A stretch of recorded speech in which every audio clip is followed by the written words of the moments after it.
DK Suresh ಹೇಳಿಕೆಗೆ ಲಾಡ್ ಸಹಮತ. ಮತ್ತೆ ಬಿಜೆಪಿ ವಿರುದ್ಧ ಕೆಂಡ ಕಾರಿದ ಲಾಡ್. ಶೆಟ್ಟರ್ಗೂ ಲಾಡ್ ಹಿಗ್ಗಾಮುಗ್ಗಾ ಗುದ್ದು.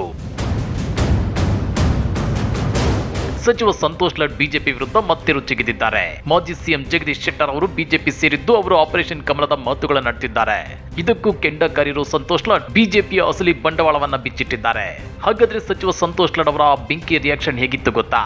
ಅದನ್ನ ಡೀಟೇಲ್ ಆಗಿ ತೋರಿಸ್ತೀವಿ. ಆದರೆ ಅದಕ್ಕಿಂತ ಮೊದಲು ಹಲೋ ಕನ್ನಡ ಯೂಟ್ಯೂಬ್ ಚಾನಲ್ ಅನ್ನ ಸಬ್ಸ್ಕ್ರೈಬ್ ಮಾಡ್ಕೊಳ್ಳಿ. ಹಾಗೇನೇ ಪಕ್ಕದಲ್ಲಿರೋ ಬೆಲ್ ಬಟನ್ ಅನ್ನು ಪ್ರೆಸ್ ಮಾಡಿ.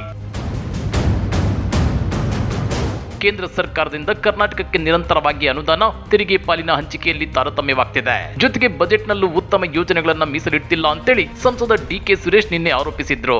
ಜೊತೆಗೆ ದಕ್ಷಿಣ ಭಾರತವನ್ನ ಪ್ರತ್ಯೇಕ ರಾಷ್ಟ್ರ ಮಾಡುವ ವಿಚಾರವಾಗಿ ಸಂಸದ ಡಿಕೆ ಸುರೇಶ್ ಹೇಳಿಕೆ ಕೊಟ್ಟಿದ್ರು. ಅಲ್ಲಿ ಮಾಡಬಾರ್ದಂತಲ್ಲ, ನಮ್ಮ ಶೇರ್ ನಮಗೇನು ಬರ್ತಾ ಇತ್ತು ಮೊದಲು 2014 ಬರ್ತಕ್ಕಂಥ ಶೇರ್ನ ಈ ಕಂಪೇರ್ ಮಾಡಿ ನೋಡಿದ್ರೆ ಸೌತ್ ಇಂಡಿಯಾ ಕಮ್ಮಿ ಇದೆ. ತಪ್ಪೇನಿದೆ ಇದರಲ್ಲಿ? You cannot develop a cost at a state of a cost ಅನ್ನೋದು ಫೆಡರಲ್ ಸ್ಟ್ರಕ್ಚರ್ನಲ್ಲಿದೆ. ಸೊ ನಮ್ಮ ದುಡ್ಡು ನಮಗೆ ಬರಲೇಬೇಕು. ಎಕ್ಸಸ್ ದುಡ್ಡು ಅವ್ರಿಗೆ ಕೊಡಿ, ಯಾರು ಬೇಡ ಅಂತ ಹೇಳಿದ್ದಾರೆ.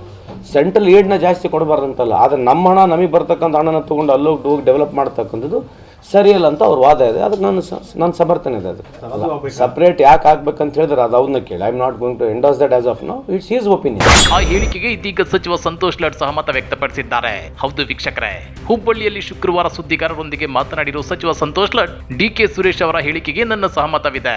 ಕೇಂದ್ರಕ್ಕೆ ಸಂದಾಯವಾಗುವ ತೆರಿಗೆ ಹಣದ ಪ್ರಮಾಣದಲ್ಲಿ ದಕ್ಷಿಣ ಭಾರತದ ಪಾಲೆಷ್ಟು, ಉತ್ತರ ಭಾರತದ ಪಾಲೆಷ್ಟು ಅನ್ನೋದು ಎಲ್ಲರಿಗೂ ಗೊತ್ತಿದೆ. ಹೀಗಾಗಿ ದಕ್ಷಿಣ ಭಾರತದ ತೆರಿಗೆ ಹಣದಿಂದ ಉತ್ತರ ಭಾರತವನ್ನ ವಿರೋಧಪಡಿಸುವ ವಿಚಾರಕ್ಕೆ ನನ್ನದು ವಿರೋಧವಿದೆ. ಇದೇ ವಿಚಾರವನ್ನ ಡಿಕೆ ಸುರೇಶ್ ಹೇಳಿದ್ದಾರೆ ಅಂತೇಳಿ ಸಚಿವ ಸಂತೋಷ್ ಲಾಡ್ ಹೇಳಿದ್ದಾರೆ.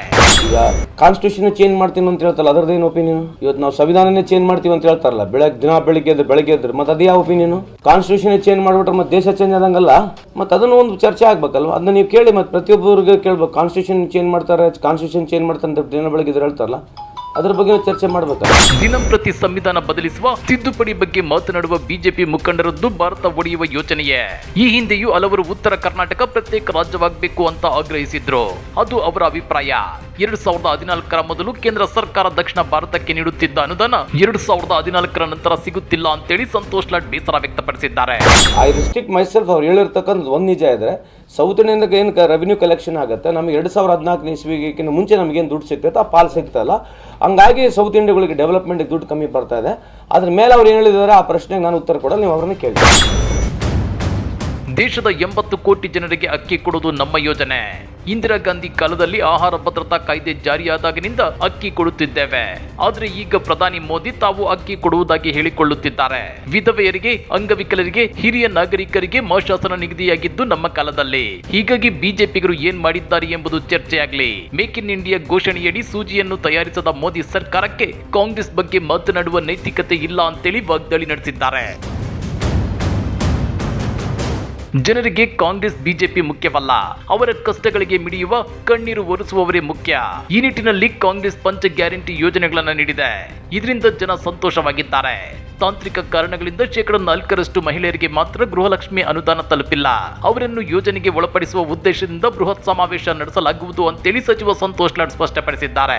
ದೇಶದಲ್ಲಿ ಬಿಜೆಪಿ ಅನಿವಾರ್ಯ ಅಲ್ಲ, ಕಾಂಗ್ರೆಸ್ ಅನಿವಾರ್ಯ ಅಲ್ಲ. ಸರ್ಕಾರದ ಕಾರ್ಯಕ್ರಮಗಳು ಬಡವರಿಗೆ ಎಷ್ಟು ಮುಟ್ಟಿದೆ ಅದರ ಬಗ್ಗೆ ಚರ್ಚೆ ಆಗಬೇಕು. ನೀವು ಕೂಡ ನಮ್ಮ ಮನವಿ ಇದೆ, ದಯಮಾಡಿ ಆ ಚರ್ಚೆ ಅವರಿಗೂ ಕೇಳಿ. ಸರ್, 10 ವರ್ಷದಲ್ಲಿ ಕೇಂದ್ರ ಸರ್ಕಾರ ಏನಿದೆ ಅಂತ ವಿಜಯದವ್ರು ಕೇಳ್ರಲ್ಲ ಹೋಗಿ. 14ನೇ ಇಸ್ವಿಯಿಂದ ಪ್ರಾರಂಭ ಮಾಡಿರ್ತಕ್ಕಂಥ ಮೋದಿ ಸರ್ಕಾರ ಗ್ಯಾರಂಟಿಗಳಾಗಿರ್ಲಿ, ಮೋದಿ ಸರ್ಕಾರ ವಾದಗಳಾಗಿರ್ಲಿ, ಅದ್ರ ಬಗ್ಗೆ ಚರ್ಚೆ ಮಾಡೋಣ. ಇವತ್ತು ಪ್ಲಾಟ್ಫಾರ್ಮ್ ಟಿಕೆಟ್ ಪ್ರೈಸ್ ಏನಿದೆ ಸರ್? ಮೊದಲೆಷ್ಟಿತ್ತು platform ticket price? Generic medicine price ಬಗ್ಗೆ ಮಾತನಾಡೋಣ.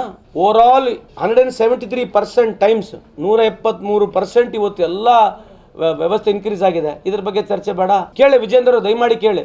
ವಿಜೇಂದ್ರ ಅವರೇ, 2014 ಇಸ್ವಿನಲ್ಲಿ $56 $1 ಇತ್ತು. ಇವತ್ತು $84 $85 $1 ಹೋಗಿದೆ. ಇದ್ರ ಬಗ್ಗೆ ಚರ್ಚೆ ಮಾಡೋದು ಬೇಡ. Bangladesh has done round about $43 billion of export. ಇದು ಎಕ್ಸ್ಪೋರ್ಟ್, ಇವು ಟೆಕ್ಸ್ಟೈಲ್ ಎಕ್ಸ್ಪೋರ್ಟ್. ಅದ್ರ ಬಗ್ಗೆ ಚರ್ಚೆ ಮಾಡೋಣ.